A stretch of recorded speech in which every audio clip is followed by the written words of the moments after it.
BJP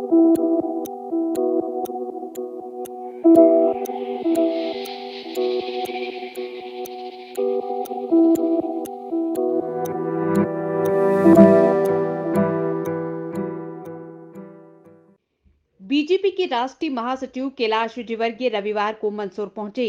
उन्होंने जिले में चल रहे वैक्सीनेशन महाअभियान को लेकर मंदसौर शहर के लॉन्ड्री एरिया स्थित वैक्सीनेशन सेंटर का जायजा लिया। यहां उन्होंने वैक्सीनेशन कर रही टीम का स्वागत सम्मान किया। इसके साथ ही वैक्सीनेशन डोज लगा रहे फ्रंटलाइन वर्करों का भी सम्मान किया।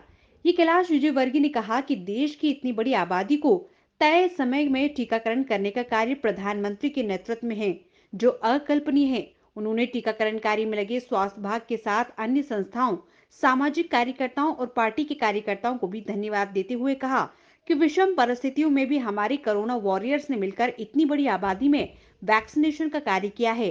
ये सब बधाई के पात्र हैं। देखिए, सबसे पहले मैं देश के यशस्वी प्रधानमंत्री नरेंद्र मोदी जी को धन्यवाद देना चाहता हूं कि विश्व के सबसे बड़े वैक्सीनेशन अभियान का उन्होंने शुरुआत की और आज 1 वर्ष पूरा हो गया है। सारी दुनिया बहुत आश्चर्यचकित तरीके से देख रही है कि 130 करोड़ देश के अंदर किस प्रकार वैक्सीनेशन होता है।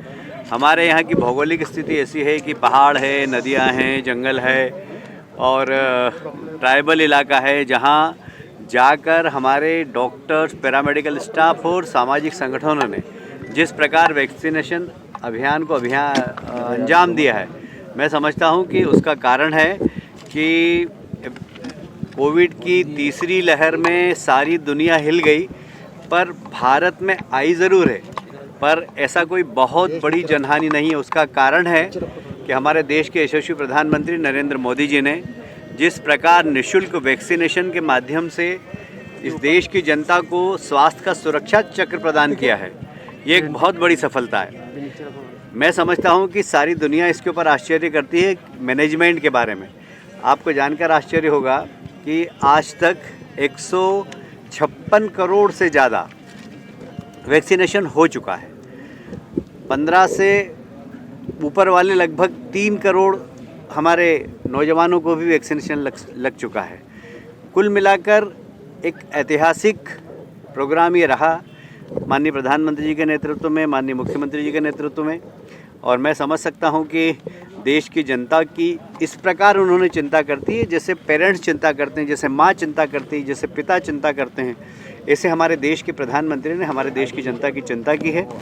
मैं उनको तो धन्यवाद दूंगा ही, पर साथ ही मेडिकल के हमारे डॉक्टर्स, पैरामेडिकल स्टाफ, फिर सामाजिक संगठन और देश के अंदर एकमात्र राजनीतिक दल भारतीय जनता पार्टी, जिनके कार्यकर्ताओं ने भी जाकर गांव-गांव में इस वैक्सीनेशन अभियान की सफलता में बहुत महत्वपूर्ण भूमिका अदा की है। तो मैं जेपी नड्डा जी को भी धन्यवाद देना चाहता हूं, भारतीय जनता पार्टी के राष्ट्रीय अध्यक्ष, जिन्होंने भारतीय जनता पार्टी में ही एक स्वास्थ्य सेल बनाया है।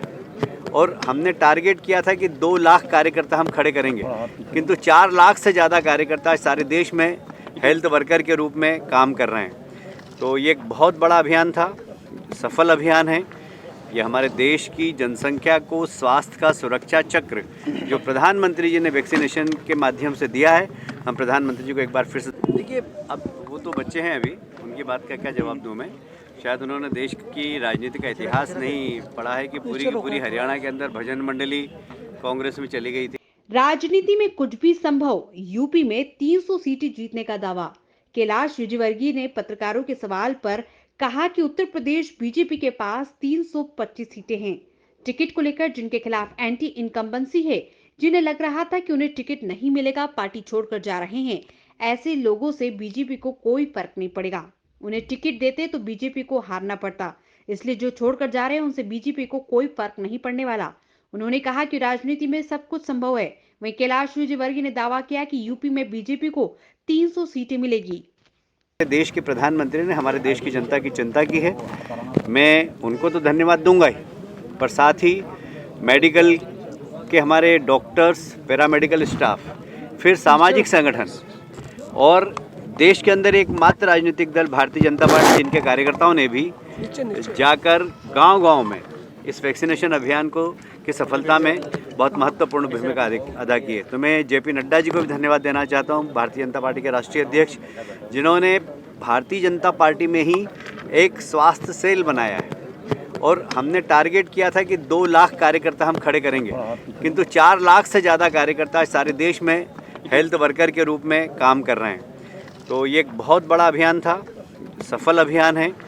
ये हमारे देश की जनसंख्या को स्वास्थ्य का सुरक्षा चक्र जो प्रधानमंत्री जी ने वैक्सीनेशन के माध्यम से दिया है, हम प्रधानमंत्री जी को एक बार फिर से देखिए। अब वो तो बच्चे हैं, अभी उनकी बात का क्या जवाब दूँ मैं।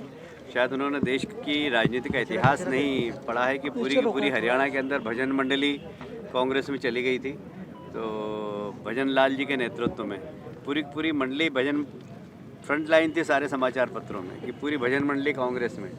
तो दल बदल की शुरुआत किसने की, राजनीति को प्रदूषित इस देश के अंदर किसने किया, सब जानते हैं। सर यूपी में आपके कितना दौरे रहेंगे, किस तरह से दौरे रहेंगे? मैं यूपी अभी 2 बार होकर आया, उत्तराखंड भी होकर आया हूँ और अभी गोवा जाना है। मैं एक तरीके से पार्टी की ओर से जो भी ट्रबल शूटिंग का काम है वो कर रहा हूँ। प्रियंका गांधी का एक स्लोगन आया है कि नारी हूँ लड़ सकती हूँ, इसको लेकर मध्य प्रदेश में भी शुरुआत हो चुकी है, कितना सही मानते हैं? देखिए, उनका नारा कहाँ पर क्या होता है ये पता नहीं, पर ये बात सही है कि राजस्थान में एक बालिका के साथ रेप हुआ, कांग्रेस की सरकार है, उसके ऊपर सोनिया जी एक शब्द नहीं बोलती। यदि लड़ सकती है तो वहाँ जाकर लड़े। मंदसौर से परमेश्वर सोलंकी की रिपोर्ट।